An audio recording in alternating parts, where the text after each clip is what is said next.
time today. So we're going to get started, but I've got a few announcements for us.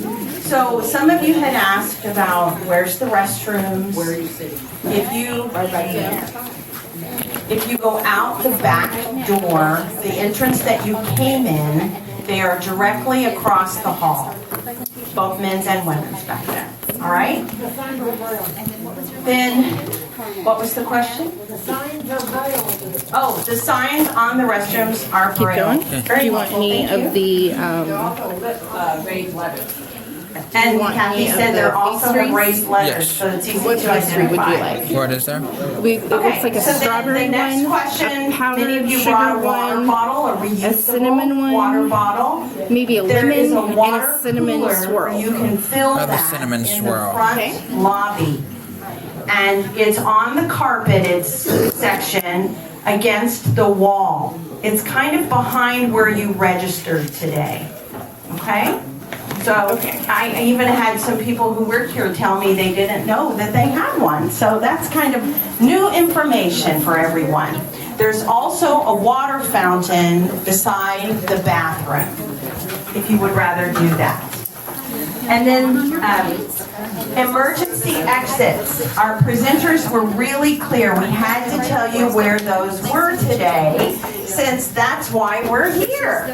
So the emergency exits, you can either go back out the front door that you came in, but if you go out the door on the front of this room, it's if you're looking at the front of the room, it is to the left of the front of the room.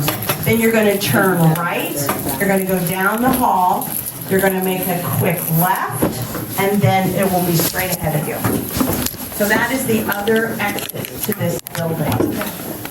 All right, everybody good on that? And hopefully, we won't need it.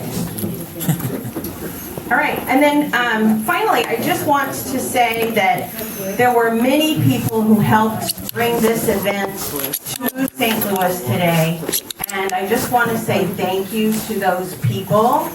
Some of them are here today, some of them were not able to be here today, but from the Society for the Blind, we had Jennifer Lauer, who's not in the room, and then the new director here at the St. Louis Society, Sharon, was a part of the planning committee. And then from SASE, we had Brett Wilhelm on the committee, very diligent group. Everybody contributed. That's the beauty of this planning committee.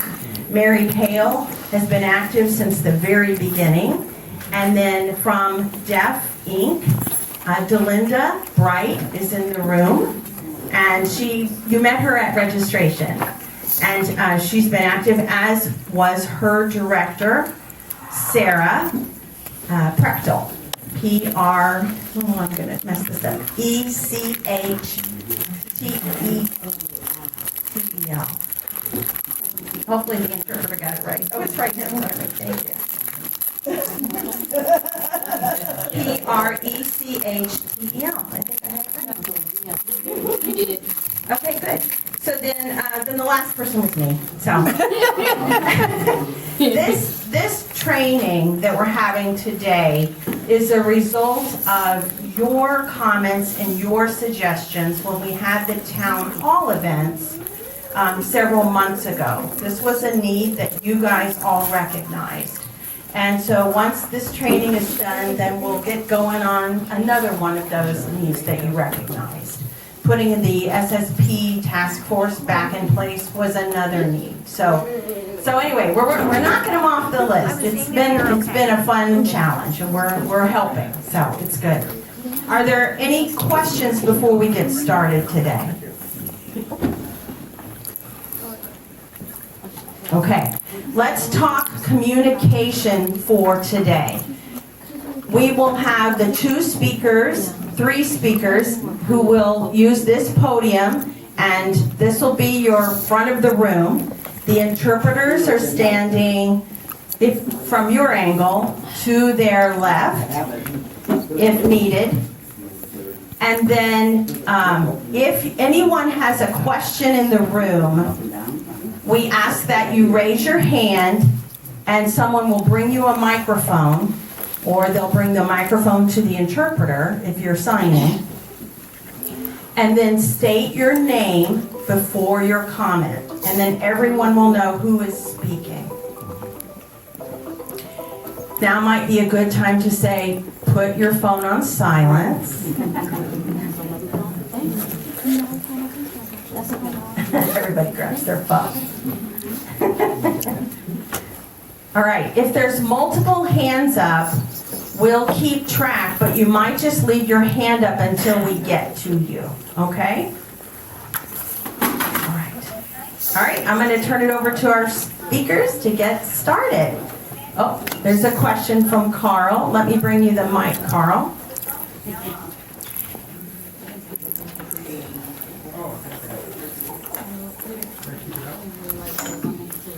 There's an assistive listening device as well. You want to hold that as well? There you go. I wasn't asking a question, I was just keeping my hand up for the device. Good night talking to you. So this is Beth. Carl's hand is raised for an assistive listening device if you still have one. Carl, it's Corinne, we're all out of them at the moment, but they're trying to go find more. Okay, don't put it back down. Okay, well, you're on the list. Corinne, he can have mine. Corinne, Mary? I'll try to hear what I'm Okay. So Mary just made a comment that if you have a communication glitch, I don't know if your battery dies and you need a sec to have that replaced or whatever it may be, raise your hand in a fist and we'll know it's a communication and we need to pause. Versus a question, then you just raise your hand. Okay? All right, I am going to turn it over to our two presenters who are both Helen Keller's staff people from different states, and I will let them introduce themselves. They have really become our experts within the agency on emergency preparedness, and we're really excited that we could bring them here to St. Louis to talk to you today.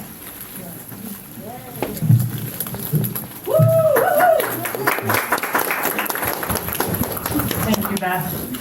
So just to check in, everybody can hear me? Yep. You can hear me all right? Okay. Because I'm deafblind as well, and I can't quite hear my voice, so I don't always know if I'm speaking loud enough. So if we get too quiet, please let us know.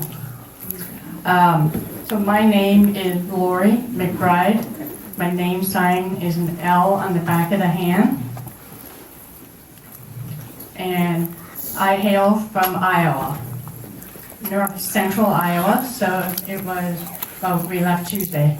It didn't take that long to get here. But I've been on the road since Tuesday, so I'm excited to be here with you guys and teach you a little bit more of being independent and learning how to save yourselves. And so I have Usher syndrome 2C. So I wear 2 hearing aids and I'm low vision. I have mostly central vision left. I use a cane and for travel.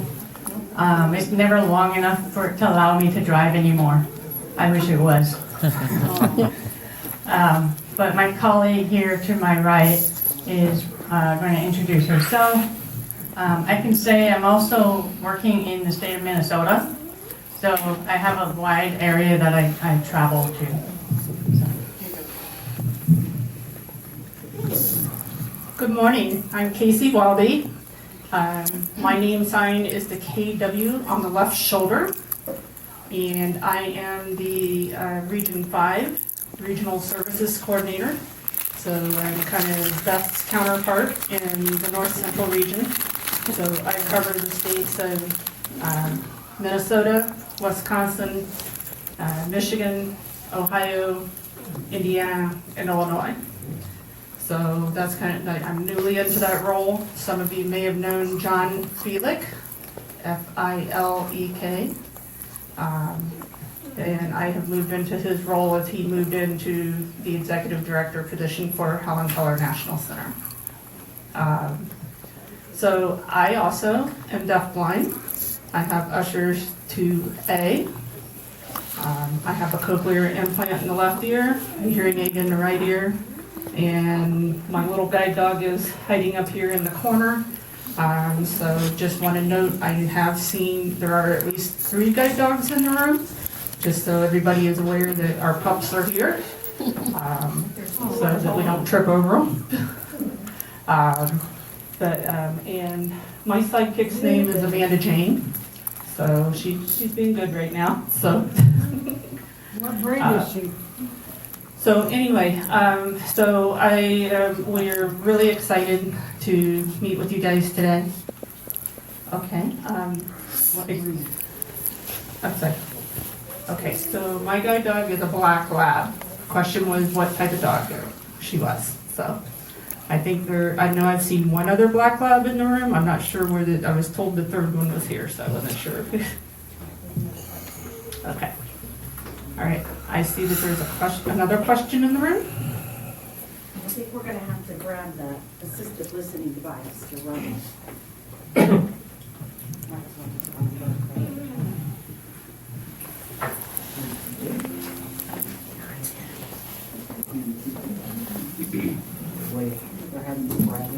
There's an assistive listening device.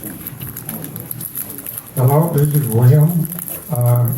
I have an usher's shoe, but I don't know what type of I have an usher. Do you ever heard they have a genetic testing to identify what type of usher you have?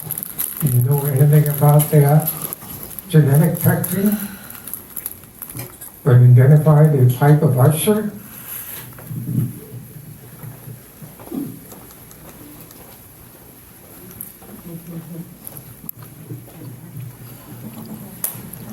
All right, this is Casey speaking. So yes, there are several different types of Usher syndrome, but we're already a little bit late today on getting started. We've got a lot of content we want to share with you. Would it be possible for you that we could talk maybe after or at break time? And we can talk further about that? All right, absolutely. Okay, well, definitely you can either talk to Beth or one of us. One more. All right, I see there's another question in the room. I just wanted to spell her name right. Spell her name right. All right, so this is Casey. It's Kacie. Last name Weldy. And to demonstrate the name sign, it's KW on the left shoulder.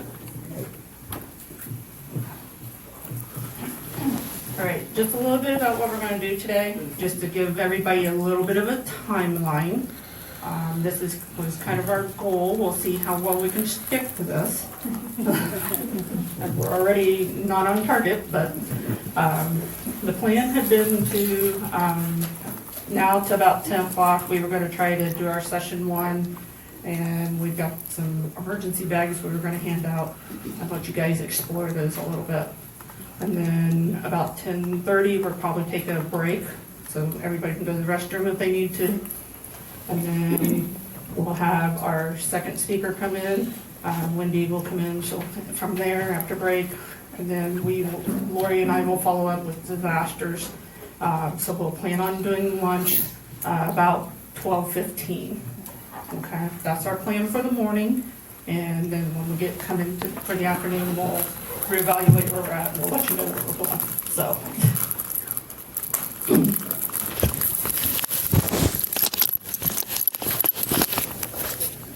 All right, so let's get started and talk about our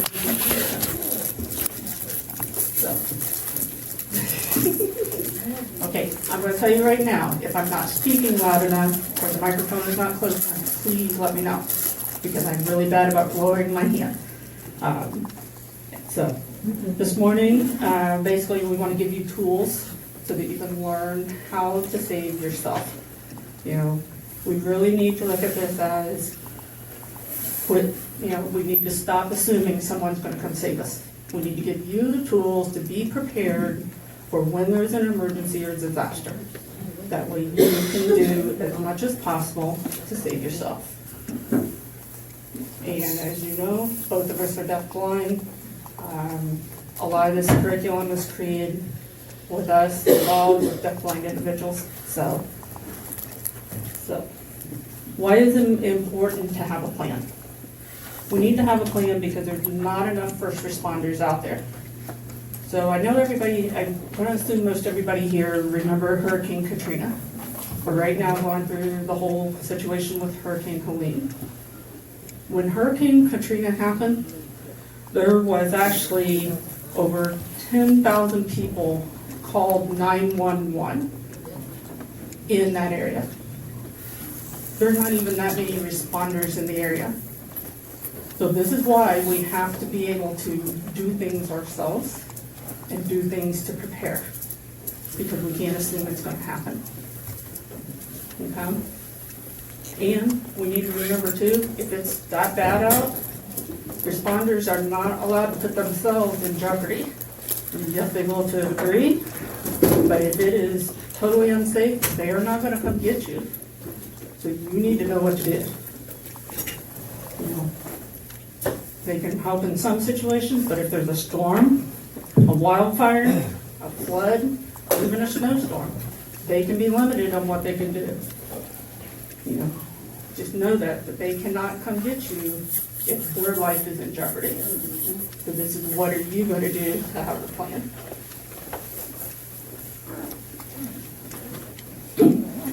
So let's talk now about what is an emergency and what is a disaster. There's a difference here. In an emergency, it's a situation you have to act fast. It is something happening fast that you have to evacuate now. In a disaster, it could be happening in your area, and you may need a shelter in place. You know, sometimes a disaster can turn into an emergency where you need to leave. Okay? So, you need to, you know, as far as with it, the difference is, you know, the emergency is sudden, urgent, unexpected events that requires immediate action, usually require. There's resources available for immediate assistance. You may need to get out fast, evacuate now. A disaster is typically a phenomenon or like a natural disaster, or it can possibly be man-made too, where there's destruction, possibly loss of life and property. Sufficient resources during a disaster aren't always available. You might need to shelter in place, and it could be happening around you, but not affecting you at that moment. So again, don't wait, you need to save yourself. So here's some different examples of emergencies and disasters. An emergency could be like a fire, a carbon monoxide exposure, a gas leak, an injury, like say you fall and break a leg or break your arm, or even flooding. Disasters could be like a tornado, a hurricane, the power is out, an earthquake, or even a chemical leak. There could be you can kind of add more to this depending on your area. So I'm going to turn this over to Lori now. She's going to talk a little more about an emergency bag. And this is Lori speaking. So emergency bag. What is the purpose of an emergency bag? This emergency bag is something that you're going to take and keep handy within your house, usually near your bed, maybe by your front door. But depending on where you are in your home, or if you have a small place, you want it in your bedroom. Because most emergencies happen at night. And so that's the reason why you want to have an emergency bag next to your bed. Because most people leave their purses, keys, and equipment by their front door, which is okay. But if in the middle of the night you need to escape from your window, all your stuff is at the front door. So you need a second bag so that you have stuff when you leave your house. So in this bag will be a lot of different things. We have created some bags here with the help of a lot of people here in St. Louis. So some things that we start with in a bag is a flashlight. Now, many of you are going to say, but I can't see, right? A flashlight is useless for you, but it's not. The key piece for the flashlight is for someone who's hearing sighted to find you. Because if you're out in the dark, they can't see you, they don't know if you need help. A flashlight can signal somebody else that you need help. So, and then they can find you.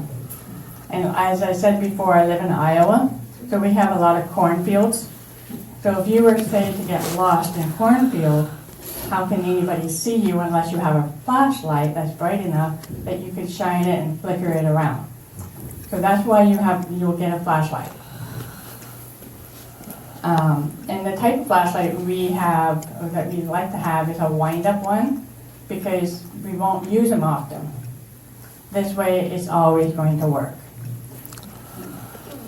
And then we have a flash drive that goes into a computer, and on that, there's information that you can save on it. And that information would be like your health insurance,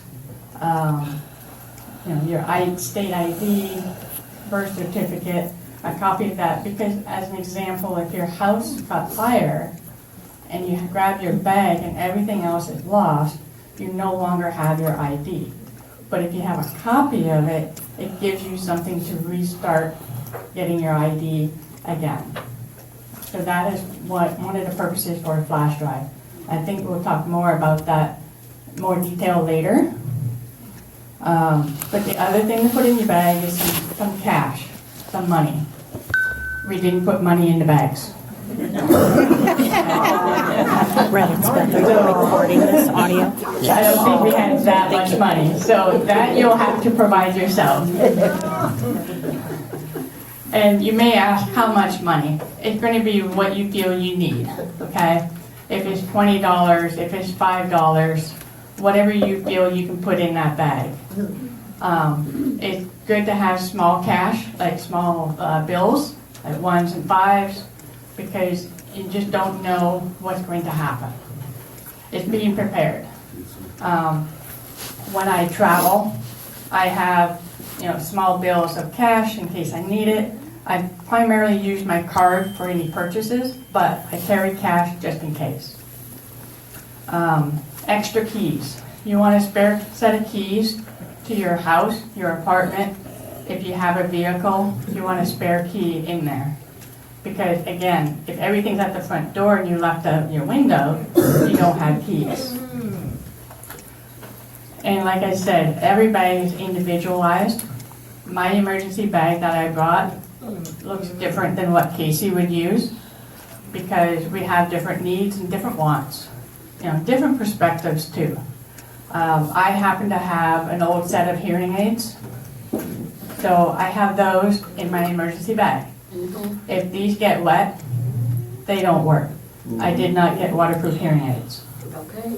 Right, that's important. So that's one thing to put in your bag. Plus spare batteries. Spare batteries for your hearing aids, cochlear, even AAA, AA. If there's other things that you run, other equipment, you put those in your bag. Let's see, what else do I put in my bag? I put in a set of clothes. Okay, literally one set of clothes, so that I'm wearing something, I hope, when I leave my house. So I need at least one other set of clothing, so I can at least wash clothes and have another set of clothes.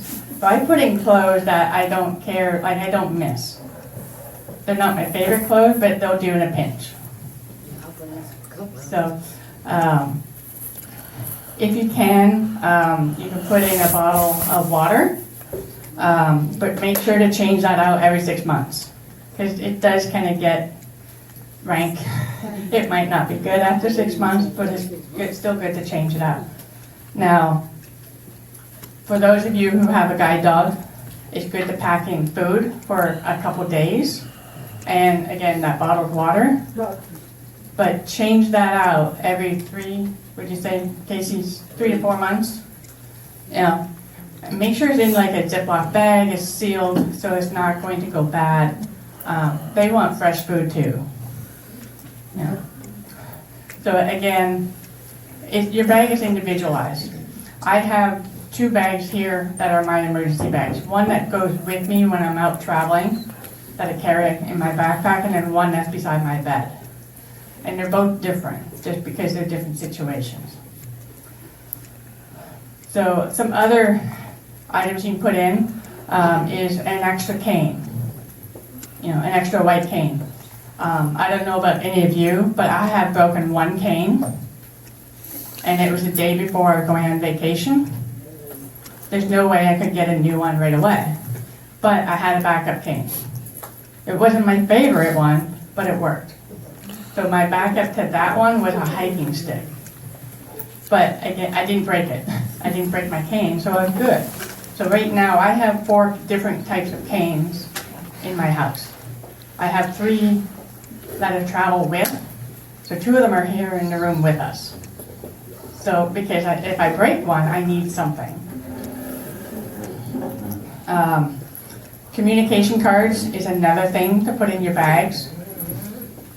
Those communication cards can contain your in case of emergency contact. For some of you, you may want to put on there like an interpreting agency, who to contact.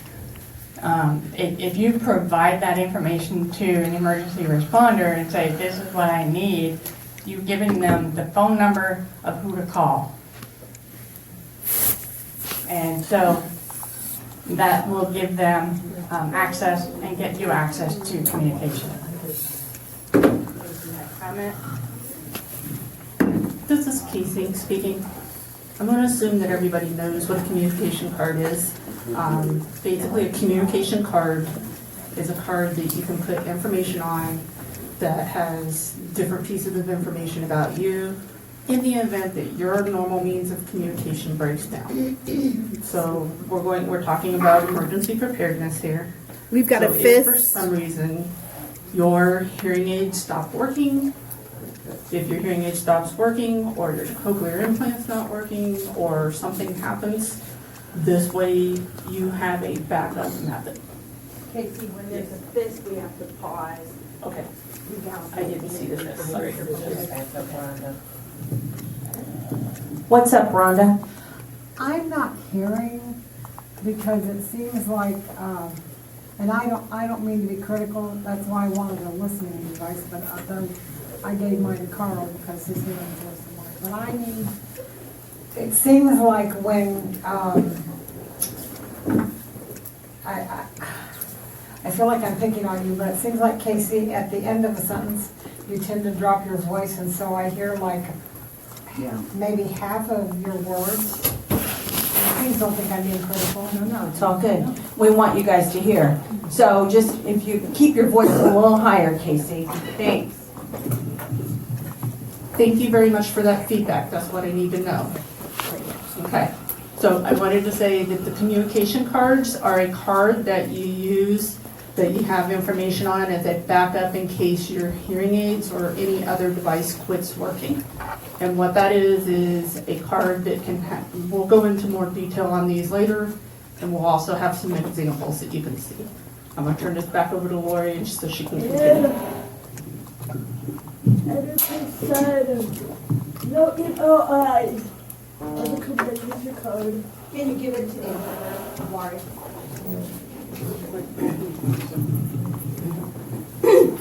A communication card, for example, is if you have a cochlear, Hold on. of course. Hold on. You're not signing now, your voice ain't.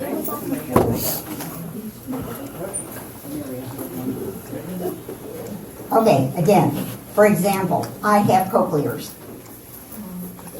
I put on a communication card that I have a cochlear and that I cannot have my cochlears, I cannot have an MRI because I do have a cochlear implant. That's an example of a communication card.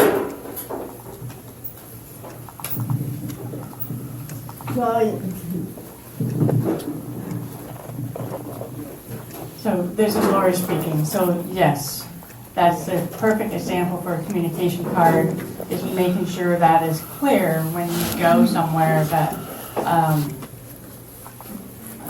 they know, medical professionals know.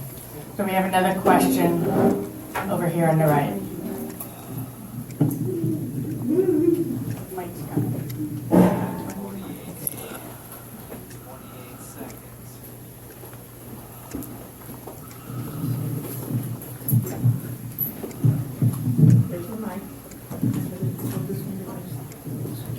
Oh, yeah.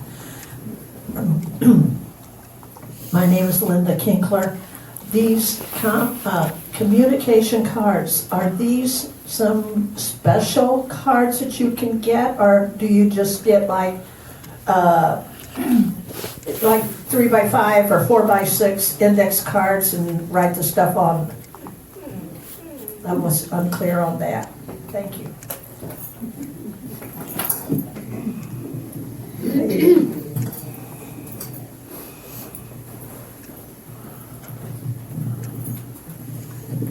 So this is Lori speaking. That's a great question, and we'll describe them a little bit more as we go in. We do have what we call a template of communication cards. They're on the flash drive that you will get in your bag today, and they were created in a Word document.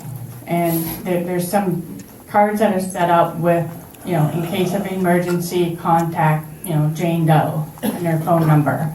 But then there's some others with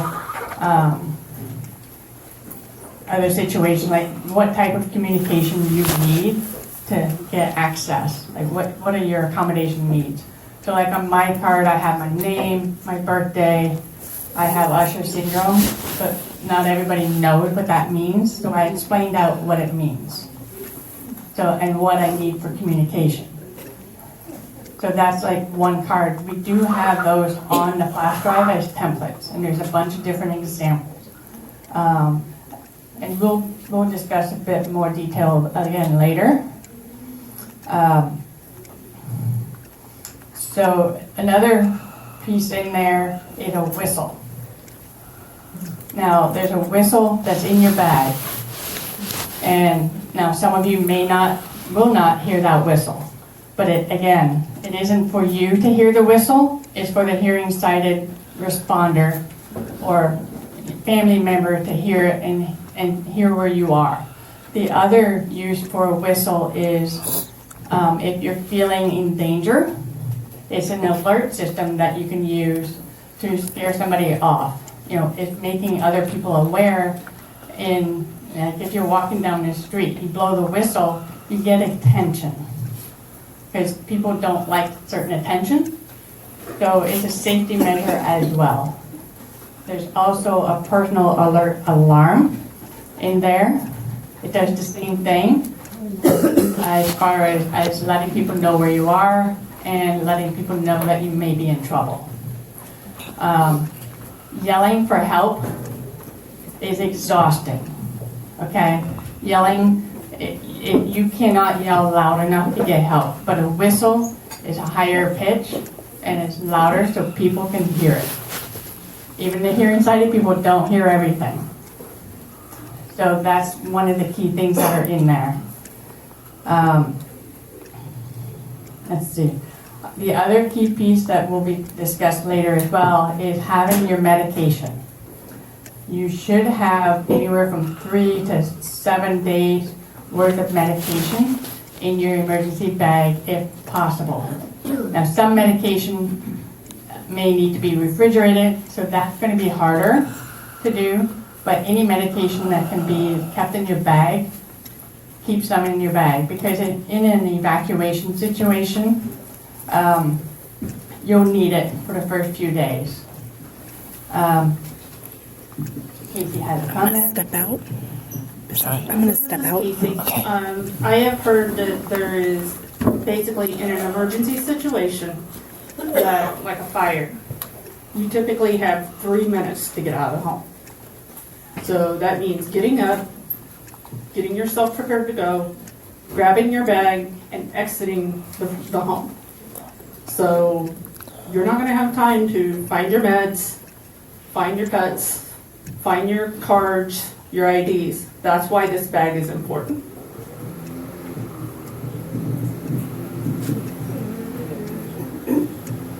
It is Lori, so we have another question.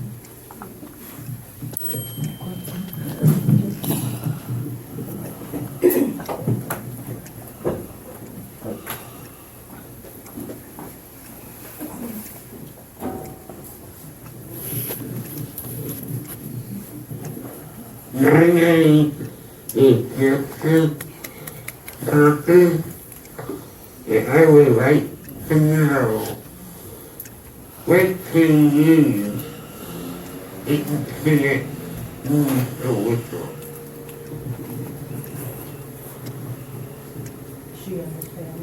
So you voice that again He said, to everyone with the mic. this, my son's name is Justin Tompkins. The question he asked is what could he use instead of a whistle?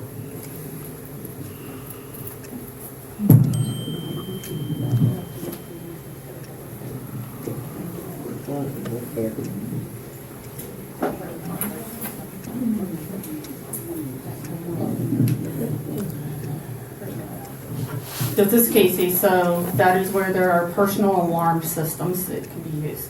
It's literally a little device that you can pull a plug out and it will make a high-pitched noise, almost like a whistle. A little louder, please. Okay. So, do I need to repeat that? Yes. Okay. It is a personal alert system. And a personal alert system is a device that you pull a pin out, pull a little plug out, and it will emit loud noises. That way you can alert those around you.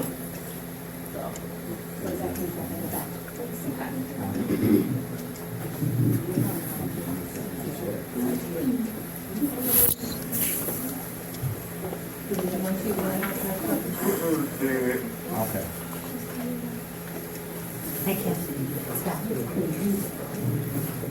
Hello, this is Kim, and I have a quick question for with your insurance and your ID.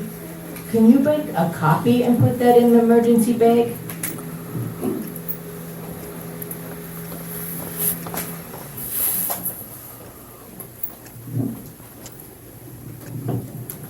All right, this is Casey. I'm going to answer your question. Yes, you can put a copy of those. We actually are recommending that you have someone assist you in scanning that and scanning it and putting on a flash drive. That way a paper copy doesn't get destroyed. If you do place a paper copy in your bag, definitely put it within, even double Ziploc bag it. I'm sorry. Okay. Okay, or even have it laminated. This is where we can ask our friends and family to help us with that. Okay. I really want to answer all these questions, but I'm going to need you guys to let us continue through, or we're not going to be able to get you the information that we need to get you. So we're going to have some breaks. At the end of the day, toward the afternoon, we are going to have 45 minutes to almost an hour, hopefully, that you can move around and talk to different people and whatnot. So if we can hold the questions for a little bit, and we will do our best to answer them, and hopefully we will be able to answer most of your questions as we go through these presentations. Okay? All right.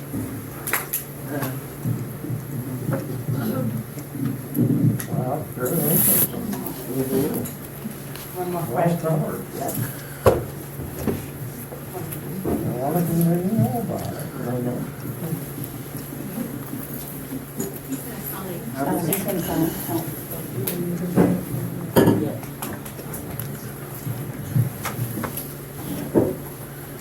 Yes, so sorry. I know, not to go back, but when we go back to the flashlight topic, something just came to mind. With the flashlight, I have a really powerful, really long flashlight that is charged. It's not battery powered. It uses a USB to plug in and it charges. It's got a really, really long light, a really long charge life, so it can stay alive for a very, very long time. I think it's got about 40,000 lumens, if I remember correctly. It's really bright at night. It's really far-reaching. Maybe I would suggest something like that. It's really long if you need a light. It's almost like a police, grade light.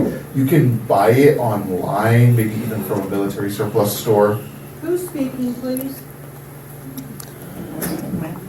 My name is Al. Sorry.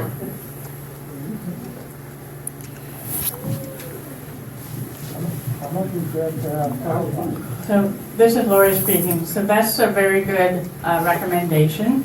And again, it's your personal bag, tailored to what you want. We like the wind up because if it's your bag could sit for 5 years and you never need it. Whereas if you just put your that rechargeable flashlight in your bag for 5 years and never charge it, it's not going to work. So again, it's personalizing your bag. I carry a pen light in my pocket, my pants pocket. It runs on batteries, but I use it. But I also have another flashlight that's in my bag that's a wind up. So we'll move on to the next segment. Do you want to take over?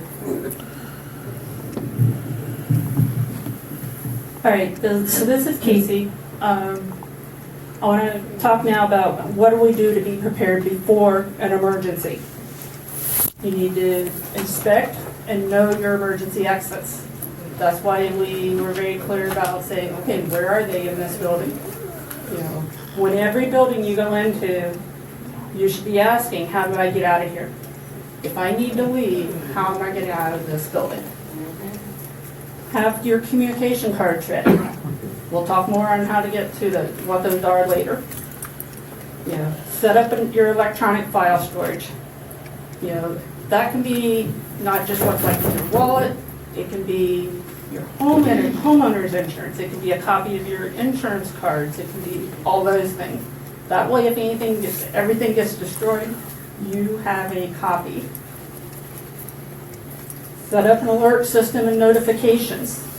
What that means is there are emergency alert systems to local happenings.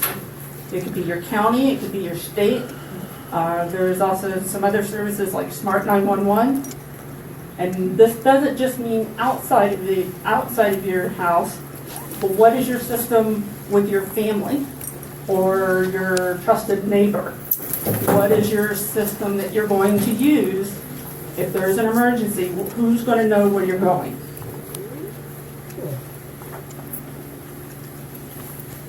So with emergency exits, you really should walk around the exterior of your home or your workplace and figure out what's there.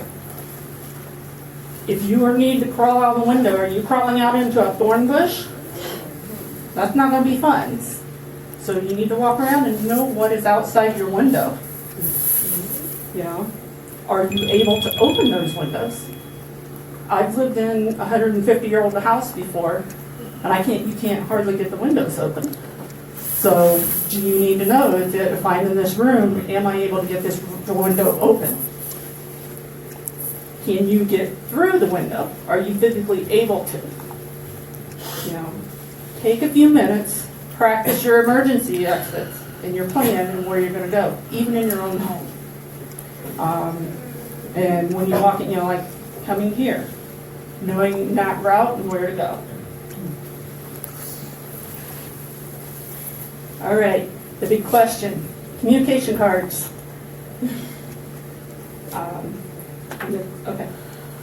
So communication cards, you have your name and communication method. That way you can hand to someone, I am deafblind, I'm hard of hearing, I'm low vision, and tell them, if you cannot either physically say it or hear it to be able to communicate with them, you can show them what your needs are. That's what you're putting on this communication card. Your ICE information, ICE, in case of emergency. Who do you contact? You put on a card, this is who I want you to contact if there's an emergency. That way it's on you, and they have a family member, a friend, or whatnot. Your medications and allergy information. So if you have allergies, like for me, if I eat a handful of foods, I'm gonna break out in hives all over. So I don't want somebody giving me food that's gonna make me an itchy mess. So that's where I have, a card that says I am allergic to these things. If you use an interpreter or even a voice interpreter, who's your preferred interpreting agency? If you put that on a card, this is who I prefer, contact this agency and this phone number. Are there other people in your home? Pets, service animals, family members? This is who is in the home with me. This is what many first responders are not going to know how to sign. And they may not know that you're deafblind. So if you have this little book ready, and in the emergency bag there will be a book with the ability to make these cards. And you will be able to hand them this book and open it up and show it to them. As long as you're responsive, and hopefully that's not the case. So you can also we've got blank cards in there. So if you find yourself in a situation, you can take a Sharpie and write on that card and have it. These cards would really just be, as the namesake says, it is communication cards. They're very important so that when you have that information and you are not able to communicate. You can even add as far as +1 91842 whatnot, there are different pieces to that you can put on. 6550 +1. Okay. You want to talk about the file structure? So this is Lori speaking. So as we were talking earlier with the flash drive, and we've kind of gone over this, but it's important that you have these documents copied somewhere. And has anybody ever carried a full stack of papers of like 500 pages? They're heavy. This is one of the reasons why we don't carry the paper, because it's heavy. If you have to walk somewhere in an evacuation, are you able to carry that much paper? So that's why we like to scan it and put it in this electronic flash drive. And in that flash drive, we listed out things that you should have on there, such as copies of your insurance for your home, your renter's insurance, whatever sort of insurance you have, life insurance, your medical insurance, a copy of your passport, all in there, because if you need to replace any of that, you need to have a starting place of a number for like your ID. Same as for your passport, you need that number. Otherwise, they're just going to go, well, I can't help you. So you want to scan all your cards, and medical cards and things like that, and save it in there. And even your banking information, you can type out, your bank information. I live in a small town. I walk into the bank, they know me. But you're in a bigger city here, when you walk into your bank, they may or may not know you and may or may not be able to help you. So having that information handy is important. And the other piece with the banking information, if there was something like with the hurricanes, if you needed help from FEMA, if they have your banking information, they can help you with funds. Like, they don't need a card, they just need that number, that information. So that's the other reason why you want to have access to it.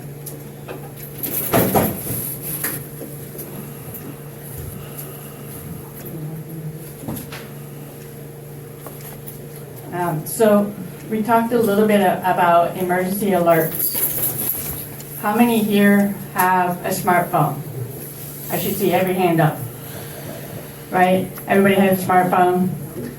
And it's always going off, right? We get notifications after notifications. So we want those, and you should get notifications for weather, as an example.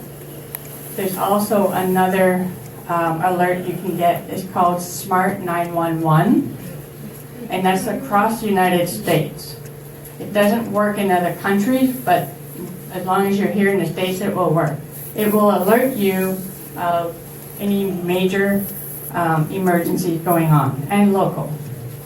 I have about 3 weather alerts that go off on my phone, along with FEMA.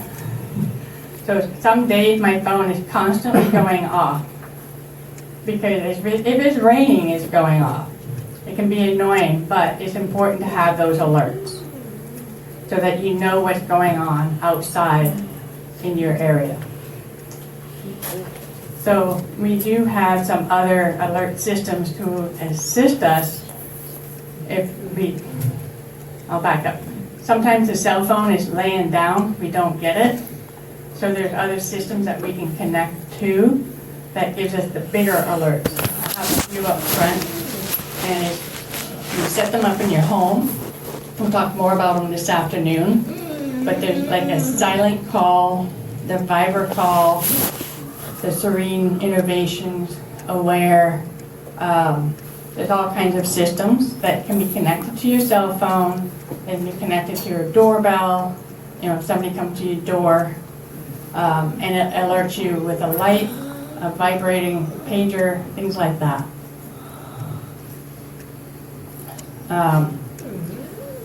Let's see.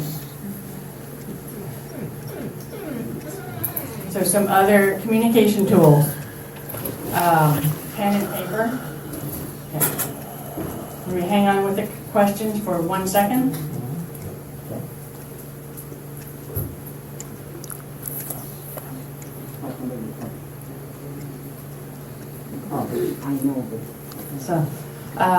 So other communication tools besides just the communication cards, there's pen and paper, right? Some of us can use pen and paper. Print on palm. If ASL is not an option, you can always print letters on your palm. Some people are good with that, some are not. Finger spelling. Tactile communicator. And then there's other text devices, like using your cell phone to text back and forth with somebody, or even using a note app in your phone. If you don't have access, like if a pen and paper is too small, or you need your Braille reader, you can use a note app in your phone. So with this, it's creating your own communication access. What is going to work for you? I don't know what's going to work for everybody in this room because I don't know everybody. I know a few of you, but again, you know what you need. So it's creating those that will work. Question?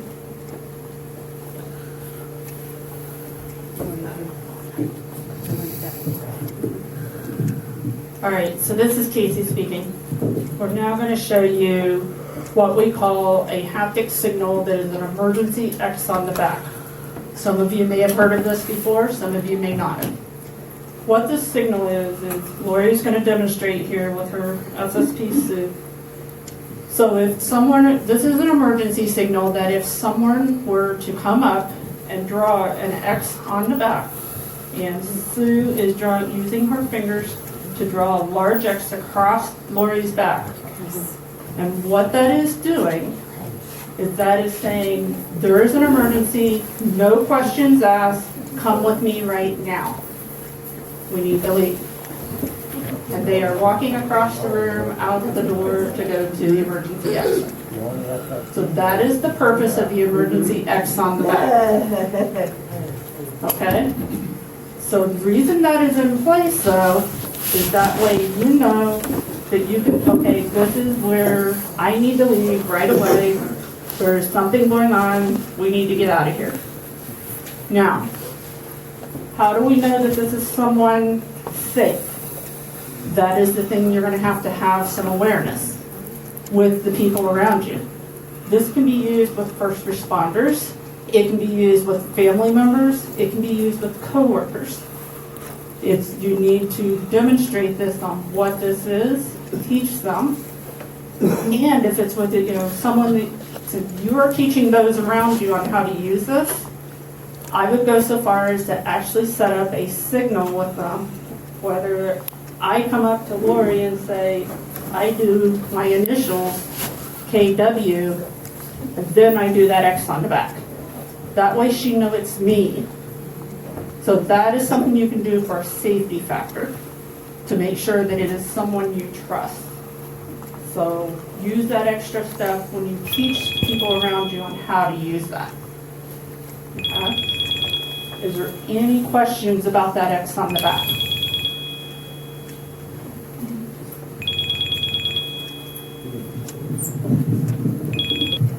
This is Lori. I think we're ready to hand out bags and have questions.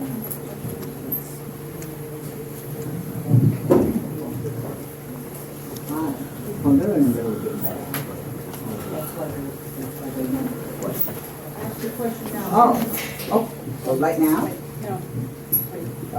Yeah. This is William.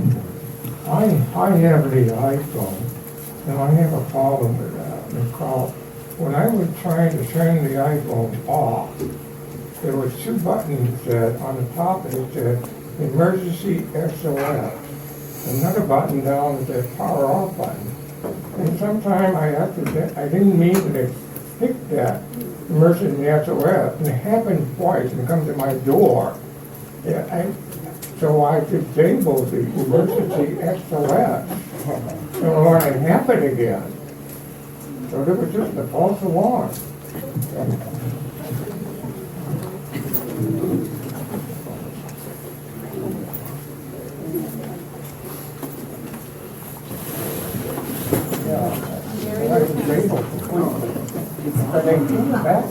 This is.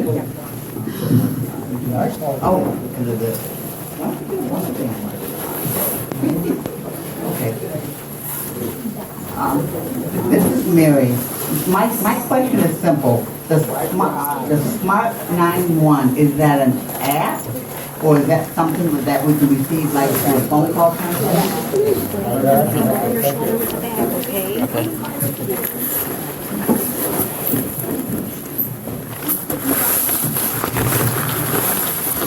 This is Casey speaking. I might answer both questions. To the first gentleman, I'm sorry, I don't know your name yet. This is Casey. This is the first. I'm going to answer the first question. I didn't catch your name. I'm sorry. But basically, yes, there was on your smartphone. There was a place that you could easily create an emergency SOS call. We're going to speak to that a little bit this afternoon with our technology. For Mary, the Smart 911 is an app.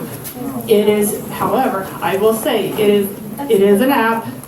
It is hard for those with low vision to get registered. But once you are registered, it is accessible. So that is where Lori and I had actually talked with Beth and some of the group here. It may be worth setting up a section where you guys can work with your SSPs to get that set up on your phones. But see, a lot of people here have blind shells, and we cannot get those kind of apps. But that's why I was trying to find out if we can have. Okay, so it is also a website. You can register via website if you have access to a computer. So you can register on a website. Yes. And it will send a signal to your phone. Yes, you can say, basically what you do is you register your phone number. That's what I was trying to find out. Yes. So the smart app, the smart91.com or something? Okay.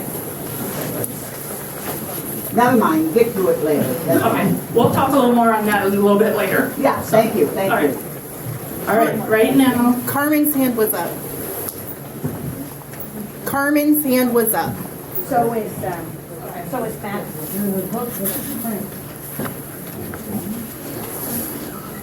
My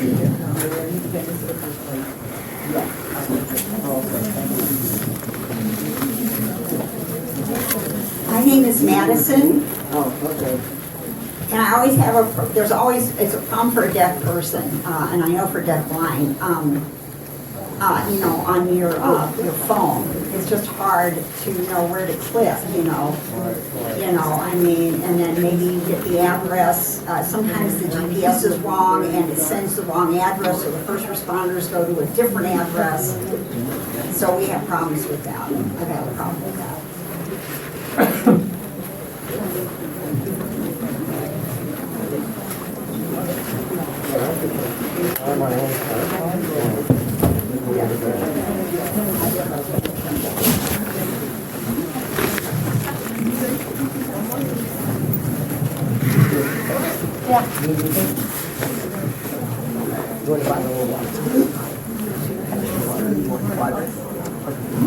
All right, this is Casey. Yes, Smart 911 is an app, but you can register via a website.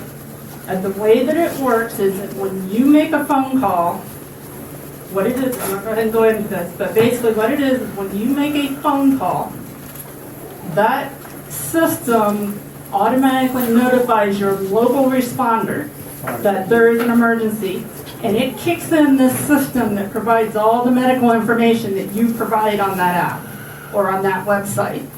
So you can say, I am deafblind, I have a service dog, I have diabetes, I have whatever, and it will populate, and the emergency responders will be able to see that information as they are coming to your number. So when you call from that registered number, that's when it is activated. Nobody is able to access it until it is activated. So that's how the Smart 911 works. The second piece to Smart 911 is that it also will, when there's an emergency event going on, so thunderstorms, whatnot, it works whatever area you're in. I'm from Indianapolis, but I went to Detroit with my family, and we were at Greenfield Village at Henry Ford Museum. And we were thinking, oh, we're just like across the street from where we're going. We'll walk over. All of a sudden, my phone started blowing up that there's severe thunderstorms coming in. It's like, nope, we're not walking. So it goes with the area that you were in to let you know that there is an emergency alert of weather, whatnot, wherever you are at.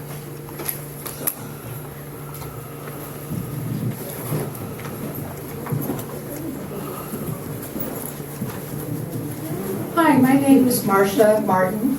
I am a sign language interpreter here at Special School District.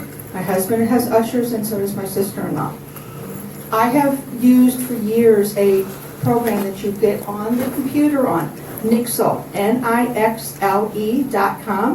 You can register your email or your phone number, and it will alert you to whatever you choose.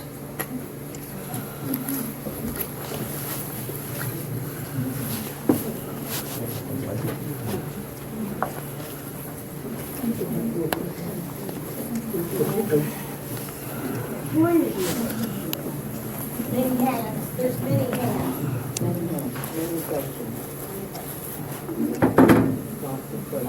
Okay. All right, I see that there are many questions in the room. Do we want to keep going with questions? Or we have the emergency bags that were just handed out to you.